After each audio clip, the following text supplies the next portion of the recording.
In a quiet corner of an ancient forest, where sunlight filtered through emerald leaves and the air hummed with the songs of 1,000 creatures, there lived a bear named Barnaby. Now, Barnaby wasn't like other bears. While his cousins roared and wrestled and tumbled through the undergrowth, Barnaby preferred gentler pursuits. He would sit for hours sketching wildflowers in the dirt with his great paw, or lie on his back watching clouds drift across the sky like silent travelers. Barnaby preferred gentler pursuits. He would sit for hours sketching wildflowers in the dirt with his great paw, or lie on his back watching clouds drift across the sky like silent travelers. The other animals thought him odd.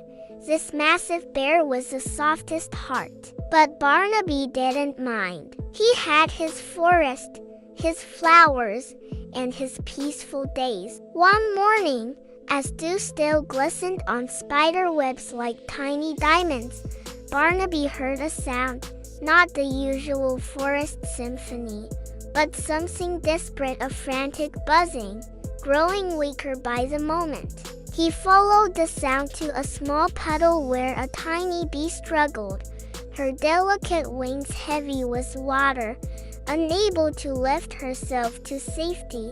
Without a moment's hesitation, Barnaby extended one enormous paw. With a gentleness that seemed impossible for such a large creature, he scooped a broad leaf beneath the exhausted bee and lifted her to safety on a sun-warmed rock.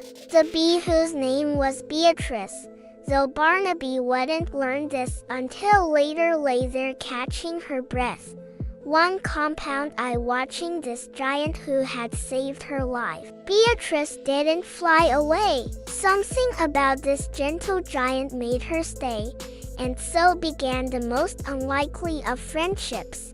Each morning, Beatrice would find Barnaby in his favorite meadow. She would land on his nose, her tiny legs tickling his fur, and buzz a cheerful greeting.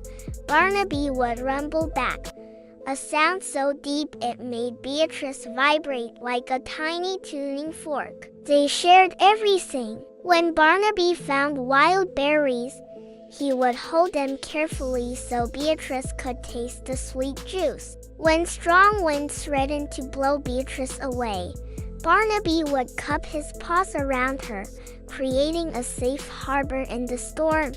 Beatrice showed Barnaby the world through smaller eyes, the intricate architecture of a flower, the way morning dew caught rainbows. The secret dance bees performed to share the location of the sweetest blooms. And Barnaby taught Beatrice about steady presence, about how strengths could be gentle, about how the biggest hearts often beat in the quietest chests. As days turned to weeks, their bond deepened. The forest creatures stopped finding it strange. They began to see what Barnaby and Beatrice had known from the start. That friendship recognizes no size, no species, no difference too great to bridge with kindness. Each evening, as the sun painted the sky in shades of amber and rose, they would return to Barnaby's den. Beatrice would